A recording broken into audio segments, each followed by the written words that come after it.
Hi guys, welcome back to my channel. So this week I wanted to discuss some tips and tricks for helping deal with self-isolation and or quarantine.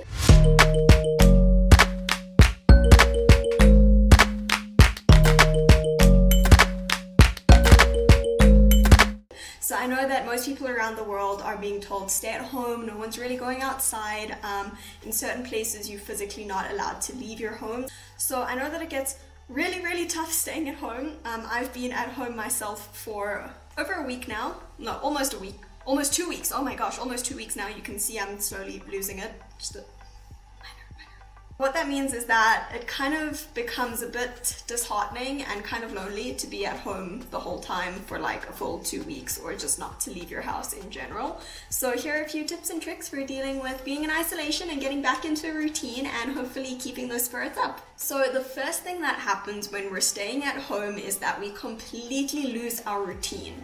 And trust me guys, as nice as it feels for the first 2 days to wake up at 11 a.m. and go to sleep at 3 a.m., it's really not healthy and you should not be doing this for long periods of time. First thing that I would recommend is setting yourself a daily schedule. For example, me, I try my best to wake up at 9 a.m. every single morning and be asleep before 11 p.m. at night. So that way I kind of keep my body on some kind of a regular sleep schedule and sleep pattern. The next thing is drink water. Okay guys, we're not moving a lot while we're staying at home. We're sitting in chairs, we're watching Netflix, we're really not doing a lot. So like the toxins in our body that we would normally get rid of either through exercise or walking around or being outside are kind of like just building and building and building. So drink more water than you normally would. Water is a great way to stop your body from putting on excess weight and from like flushing out all of those toxins that are currently going through your system that aren't having a way to get out at the moment.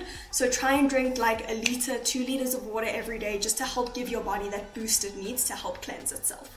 So as I've said guys, while we are self-isolating, our bodies are not moving. So it's really important that we keep up with our exercise. I would recommend doing something small every single day. There's a lot of online resources that can help you with this. So for me, I'm currently doing the 28-day challenge with Blogilates. So she has a ton of amazing videos on her channel. You don't need to use any equipment to do the videos or to do the workouts. A similar channel, for example, are Yoga with Adrienne. I love her yoga routines.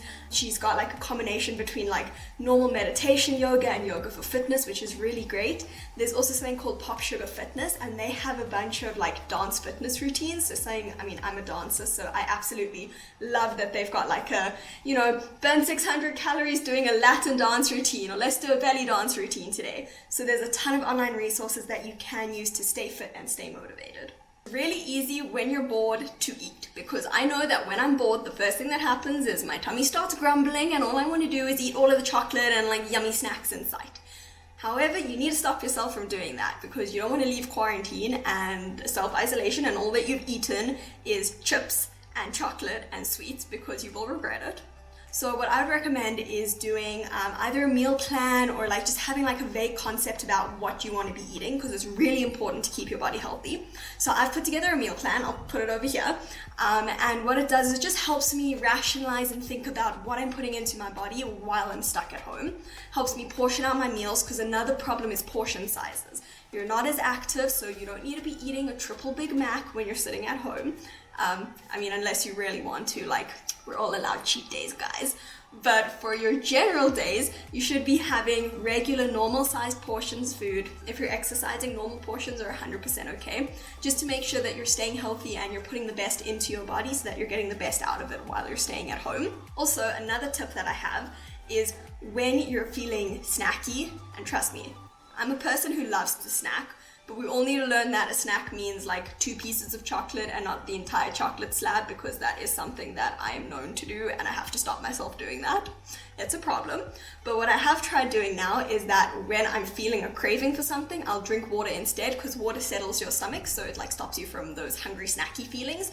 So if you're feeling like you're having a snack and you know that you've already had your snack or your treat for the day, drink some water and it will help you like curb those feelings. So remember, stay healthy. Healthy body, healthy, mind, healthy temple. Keep it all good. The next thing is that you need to find something to keep yourself busy. So you don't want to be sitting at home watching Netflix for 2 weeks or an indefinite amount of time, because you will lose your mind. Like, there's not enough stuff on Netflix. So a lot of people are now working from home. So if you know that you're somebody who needs to be working from home, make sure that you're at your desk from 9 to 5 and that you take your hour's lunch break, but that when you're working, you're actually sitting and doing something to keep your brain and your mind engaged. If your university or school is online, sit and use the hours that you would normally be at school or varsity to actually sit and do your work and participate in the classes. You need to keep your mind engaged and like active, otherwise you're just going to find yourself slowly like becoming a sloth. Something that happened to me in the first 3 days is that I wasn't doing anything, so I would wake up more and more and more tired each day, because as weird as it sounds, but the more you sleep and the more you relax, the more tired it makes you, because your body kind of just starts shutting down. So you need to make sure that you're keeping active. If you don't have work or university, find a creative project to do. I love editing and making videos, so that's something that I'm investing more time into now. I have a friend who loves sketching, I'm sure I've mentioned her before, and she's currently working on her portfolio, which is awesome. I have another friend who's super into fitness and is making sure that she's doing as many fitness routines as she can every single day. So there's different ways that you can engage your mind and keep yourself going and motivated and stave off that like super sleepy sloth feeling. So another thing that happens when you're by yourself is that it's very easy to get really lonely. So when you're away from your friends or your family for a really, really long time, that does have a big impact on your mood and how you feel. So something that I'm currently doing is I'm either using WhatsApp video calls or Zoom chats with my friends. So something really cool that we did is we did a Zoom stretch class. So we all, we're on our computers and we were all doing the same stretch routine, and it just makes it a lot easier when you have people around. So I would definitely recommend doing like at least 2 to 3 hours of chatting with people and just making sure that you're staying sociable, because that really helps to stave away those feelings of like loneliness and being sad, because your friends make you happy. So yeah, keep in contact and make sure that you're phoning and being sociable with people. So something that always helps me and always helps to get the endorphins going is doing something nice for someone else. We all know someone who might be self-isolating alone, or who is feeling a little bit upset at the moment or struggling with this process, and we can all do something to help out. That doesn't necessarily mean, doing something extravagant that costs a lot of money. It can be something as simple as recording a video of you singing to them, or drawing them a picture, or something that I did for my friends was I got ice cream delivered to their houses, which was really cute. Don't worry, the deliveries, they were done with safe distancing and drop-off methods, so don't stress. But it really helps to do something nice for somebody else. It will really make their day and really help them through this process, and it will help you too, because you'll feel a little bit better knowing that you could help out a friend and help out somebody else who's also struggling through this process. So guys, while all this craziness that is out of a sci-fi movie, I swear I feel like I'm in Alien, or I don't know, Contagion, or one of those crazy films. But while this is all going on, let's just remember we need to be spreading the kindness, not the corona, and let's all do something nice, keep ourselves motivated, staying positive, find ways to keep your mind and your body engaged, and stay healthy. And if you guys have any questions about anything that I've said in this video, or if you have your own ideas and tips and tricks that you want to share with me, please comment them down below or send me an email, and I would love to hear from you guys. And I hope you're all staying safe, and let's get through this together. I'll see you guys again next week.